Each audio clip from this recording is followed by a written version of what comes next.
शरद पवारांमुळे विरोधकांनी आरक्षणाच्या बैठकीवर बहिष्कार टाकला असा आरोप छगन भुजबळ यांनी केला। बारामतीतून कुणाचा तरी फोन आला आणि विरोधकांनी बहिष्कार टाकला असं भुजबळ म्हणाले। राज्याचे ज्येष्ठ नेते म्हणून आरक्षणाचा प्रश्न मार्गी लावायचा सोडून शरद पवार हे विरोधकांना काहीतरी सल्ले देऊन महाराष्ट्र पेटवण्याचं काम करतायत असा थेट आरोप आता छगन भुजबळ यांनी केलेला आहे।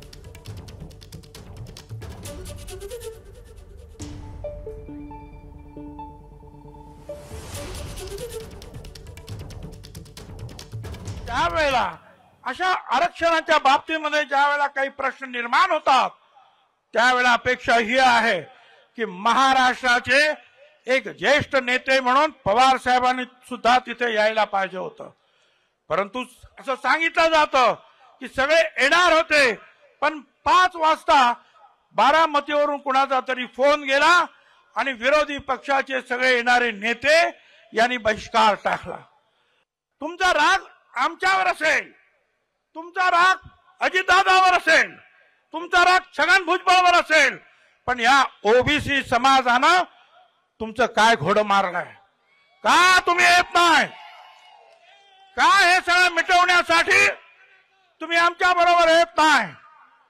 सगळ्यांना सांगायचं आणि मग पाठीमागून काहीतरी सल्ले द्यायचे आणि त्यातून हे जे महाराष्ट्र पेटवण्याचे उद्योग चाललेले आहेत। दरम्यान या संदर्भात भुजबळांकडे काही पुरावा आहे का असा सवाल आता खासदार सुप्रिया सुळेंनी केलाय। कोणीच गेलं नाही, त्याचा प्रूफ आहे का त्यांच्याकडे? सीडीआर काढून बघू ना कोणी कोणाला, फार अवघड नाही काय। पण ताई तुम्हाला असं वाटत नाही का गरजेचं होतं यासाठी जाणं? आम्ही प्रस्ताव मागितला होता, मी स्वतः ऑफर दिली आहे। मी गेले 10 वर्ष आरक्षणावर हे आत्ता बोलताय। मी 10 वर्ष कुठे पार्लमेंट कुठे बोललं पाहिजे आरक्षणावर?